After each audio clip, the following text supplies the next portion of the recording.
नमस्कार दोस्तों, आप सभी दर्शकों का स्वागत है आपके अपने चैनल टेलर ऑफ नॉलेज में। दोस्तों, झांसी की रानी लक्ष्मीबाई की जीवनी पर आधारित फिल्म मणिकर्णिका सिनेमाघरों में दर्शकों के सामने है। ऐसे में जब हम सब लोगों का दिल सिनेमाघरों में आने वाली कंगना रनौत की इस फिल्म को देखने के लिए धड़क रहा है, हम आपका परिचय करवाते हैं एक ऐसी पहाड़ी वीरांगना से जिन्हें उत्तराखंड की लक्ष्मीबाई कहा जाता है। यूं तो संपूर्ण भारत ही विभिन्न हस्तियों की शौर्यगाथाओं से भरा पड़ा है, परंतु इसे साधनों का अभाव कहिए या फिर हमारी शिक्षा नीति की कमजोरी, प्रायः देखा गया है कि ऐसी बहुत सी हस्तियों के बारे में जानने से हम लोग हमेशा वंचित रहे हैं, जिनके त्याग और बलिदान को कभी संवाद का जरिया नहीं मिल सका। गत वर्ष हम लोगों को मलिक मोहम्मद जायसी द्वारा रचित पद्मावत काव्य पर आधारित फिल्म देखने को मिली, लेकिन पद्मावती अकेली महिला नहीं थी जिसे मुस्लिम आक्रांताओं के शोषण और व्यभिचारी प्रवृत्ति के चलते अपने सतीत्व की रक्षा के लिए जौहर करना पड़ा था। हालांकि फिल्म आते ही देश का लिबरल वर्ग यह भी कहता देखा गया कि सतीत्व की रक्षा के लिए जौहर करना बेवकूफी भरा निर्णय हुआ करता था। खैर, सबकी अपनी विशिष्ट प्राथमिकताएं हो सकती हैं। आज हम इतिहास के पन्नों से किस्सा लेकर आ रहे हैं एक ऐसी वीरांगना का जिन्हें उत्तराखंड कुमाऊं की लक्ष्मीबाई के नाम से जाना जाता है। यह नाम है रानी जिया। जिस प्रकार झांसी की रानी लक्ष्मीबाई का नाम स्वतंत्रता संग्राम के पृष्ठों पर स्वर्णाक्षरों में अंकित है, उसी तरह से उत्तराखंड की अमर गाथाओं में एक नाम है जिया रानी का। खैरागढ़ के कत्यूरी सम्राट प्रीतमदेव 1380-1400 की महारानी जिया थी। कुछ किताबों में उसका नाम प्योनला या पिंगला भी बताया जाता है। जिया रानी धामदेव 1400-1424 की मां थी और प्रख्यात उत्तराखंडी लोककथा नायक मालूशाही 1424-1440 की दादी थी। कत्यूरी राजवंश भारत के उत्तराखंड राज्य का एक मध्ययुगीन राजवंश था। इस राजवंश के बारे में माना जाता है कि वे अयोध्या के शालिवाहन शासक के वंशज थे और इसलिए वे सूर्यवंशी कहलाते थे। इनका कुमाऊं क्षेत्र पर 6वीं से 11वीं सदी तक शासन था। कुछ इतिहासकार कत्यूरों को कुषाणों के वंशज मानते हैं। बागेश्वर बैजनाथ स्थित घाटी को भी कत्यूर घाटी कहा जाता है। कत्यूरी राजाओं ने गिरिराज चक्र चूड़ामणि की उपाधि धारण की थी। उन्होंने अपने राज्य को कूर्मांचल कहा, अर्थात कूर्म की भूमि। कूर्म भगवान विष्णु का दूसरा अवतार था, जिस वजह से इस स्थान को इसका वर्तमान नाम कुमाऊं मिला। कत्यूरी राजवंश उत्तराखंड का पहला ऐतिहासिक राजवंश माना गया है। कत्यूरी शैली में निर्मित द्वाराहाट, जागेश्वर, बैजनाथ आदि स्थानों के प्रसिद्ध मंदिर कत्यूरी राजाओं ने ही बनाए हैं। प्रीतम देव 47वें कत्यूरी राजा थे, जिन्हें पिथौराशाही नाम से भी जाना जाता है। इन्हीं के नाम पर वर्तमान पिथौरागढ़ जिले का नाम पड़ा। जिया रानी का वास्तविक नाम मौला देवी था, जो हरिद्वार मायापुर के राजा अमरदेव पुंडीर की पुत्री थी। सन 1192 में देश में तुर्कों का शासन स्थापित हो गया था, मगर उसके बाद भी किसी तरह 2 शताब्दी तक हरिद्वार में पुंडीर राज्य बना रहा। मौला देवी राजा प्रीतमपाल की दूसरी रानी थी। मौला रानी से 3 पुत्र धामदेव, दुला, ब्रह्मदेव हुए, जिनमें ब्रह्मदेव को कुछ लोग प्रीतम देव की पहली पत्नी से जन्मा मानते हैं। मौला देवी को राजमाता का दर्जा मिला और उस क्षेत्र में माता को जिया कहा जाता था, इसलिए उनका नाम जिया रानी पड़ गया। पुंडीर राज्य के बाद भी यहाँ पर तुर्कों और मुगलों के हमले लगातार जारी रहे और न सिर्फ हरिद्वार बल्कि उत्तराखंड के गढ़वाल और कुमाऊं में भी तुर्कों के हमले होने लगे।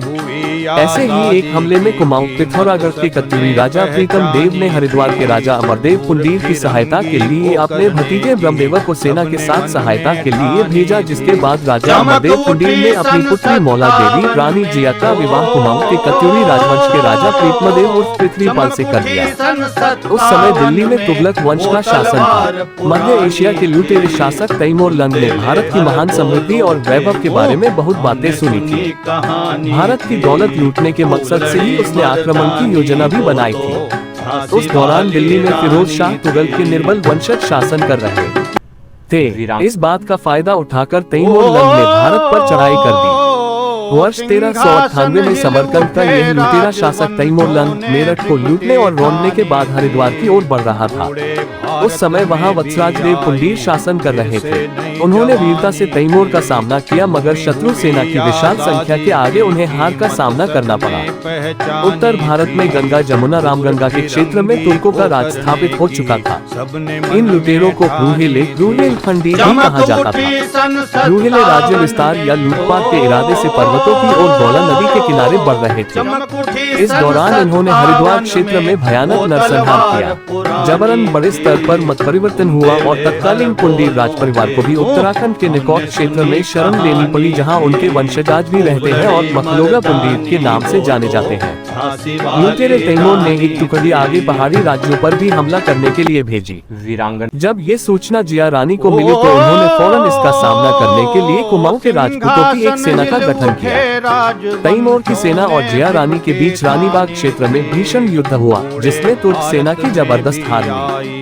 इस विजय के बाद जिया रानी के सैनिक कुछ निश्चिंत हो गए, लेकिन दूसरी तरफ से अतिरिक्त मुस्लिम सेना आ पहुंची और इस हमले में जिया रानी की सेना की हार हुई। जिया रानी एक बेहद खूबसूरत महिला थी, इसलिए हमलावरों ने उनका पीछा किया और उन्हें अपने सतीत्व की रक्षा के लिए एक गुफा में जाकर छिपना पड़ा। जब राजा प्रीतम देव को इस हमले की सूचना मिली तो वो जिया रानी से चल रहे मनमुटाव के बावजूद स्वयं सेना लेकर आए और मुस्लिम हमलावरों को मार भगाया। इसके बाद वो जिया रानी को अपने साथ पिथौरागढ़ ले गए। राजा प्रीतमदेव की मृत्यु के बाद पुत्र धामदेव को राज्य का कार्यभार दिया गया, किंतु धामदेव की अल्पायु की वजह से जिया रानी को उनका संरक्षक बनाया गया। इस दौरान मौला देवी जिया रानी ने बेटे धामदेव के संरक्षक के रूप में शासन किया। रानी स्वयं शासन संबंधी निर्णय लेती थी और राजमाता होने के चलते उन्हें जिया रानी भी कहा जाने लगा। वर्तमान में जिया रानी की रानीबाग स्थित गुफा के बारे में एक दूसरी कथा भी प्रचलित है। कत्यूरी वंशज प्रतिवर्ष उनकी स्मृति में यहाँ पहुँचते हैं। कहते हैं कि कत्यूरी राजा प्रीतम देव की पत्नी रानी जिया यहाँ चित्रेश्वर महादेव के दर्शन करने आई थी। जैसे ही रानी नहाने के लिए गौला नदी में पहुंची, वैसे ही तुर्क सेना ने उन्हें घेर दिया। इतिहासकारों के अनुसार जिया रानी बेहद खूबसूरत और सुनहरे केशों वाली सुंदर महिला थी। नदी के जल में उसके सुनहरे बालों को पहचानकर तुर्क उन्हें खोजते हुए आए और जिया रानी को घेरकर उन्हें समर्पण के लिए मजबूर किया, लेकिन रानी ने समर्पण करने से मना कर दिया। कुछ इतिहासकार बताते हैं कि जिया रानी के पिता ने उनकी शादी राजा प्रीतम देव के साथ उनकी इच्छा के विरुद्ध की थी, जबकि कुछ कथाओं के आधार पर मान्यता है कि राजा प्रीतमदेव ने बुढ़ापे में जिया से शादी की। विवाह के कुछ समय बाद जिया रानी की प्रीतम देव से अनबन हो गई और वो अपने पुत्र के साथ गौलाघाट चली गई, जहाँ उन्होंने एक खूबसूरत रानीबाग बनवाया। इस जगह पर जिया रानी 12 साल तक रही थी। दूसरे इतिहासकारों के अनुसार एक दिन जैसे ही रानी जिया नहाने के लिए गौला नदी में पहुंची, वैसे ही उन्हें तुर्कों ने घेर लिया। रानी जिया शिव भक्त और सती महिला थी। उन्होंने अपने इष्ट देवता का स्मरण किया और गौला नदी के पत्थरों में ही समा गए। लुटेरे तुर्कों ने उन्हें बहुत ढूंढा, लेकिन उन्हें जिया रानी कहीं नहीं मिली। कहते हैं उन्होंने अपने आप को अपने लहंगे में छिपा लिया था और वे उस लहंगे के आकार में ही शिला बन गई थी। गौला नदी के किनारे आज भी एक ऐसी शिला है जिसका आकार कुमाऊनी पहनावे वाले लहंगे के समान है।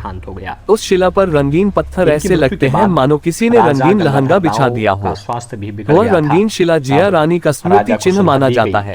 इस रंगीन शिला को जिया रानी का स्वरूप माना जाता है और कहा जाता है कि जिया रानी ने अपने सतीत्व की रक्षा के लिए इस शिला का ही रूप ले लिया था। रानी जिया को यह स्थान बेहद प्रिय था। यहीं उन्होंने अपना बाग भी बनाया था और यहीं उन्होंने अपने जीवन की आखिरी सांस भी ली थी। रानी जिया के कारण ही यह बाग आज रानीबाग नाम से मशहूर है। रानी जिया हमेशा के लिए चली गई, लेकिन उन्होंने वीरांगना की तरह लड़कर आखिरी वक्त तक तुर्क आक्रांताओं से अपने सतीत्व की रक्षा की। वर्तमान में प्रतिवर्ष मकर संक्रांति के अवसर पर 14 जनवरी को चित्रशिला में सैकड़ों ग्रामवासी अपने परिवार के साथ आते हैं और जागर गाते हैं। डलहौजी ने इस दौरान यहाँ पर सिर्फ जय जिया का ही स्वर गूंजता है। लोग रानी जिया को पूछते हैं और उन्हें जनदेवी और न्याय की देवी माना जाता है। रानी जिया उत्तराखंड के कुमाऊं क्षेत्र की एक प्रमुख सांस्कृतिक विरासत बन चुकी है। इस देश के लगभग सभी क्षेत्र में शौर्य, बलिदान और त्याग की पराकाष्ठाओं के अनेक उदाहरण मौजूद हैं। लेकिन संसाधनों की कमी के कारण देश भर में तमाम ऐसे नायक नायिकाओं को उस स्तर की पहचान नहीं मिल पाई जिसके वो हकदार हैं। आप सभी दर्शकों को अगर हमारी ये वीडियो पसंद आई हो तो हमें लाइक करें, कमेंट करें और हमारे चैनल को सब्सक्राइब करें ताकि आप सभी को रोजाना मिलती रहे नई नई इतिहास से जुड़ी जानकारी। धन्यवाद।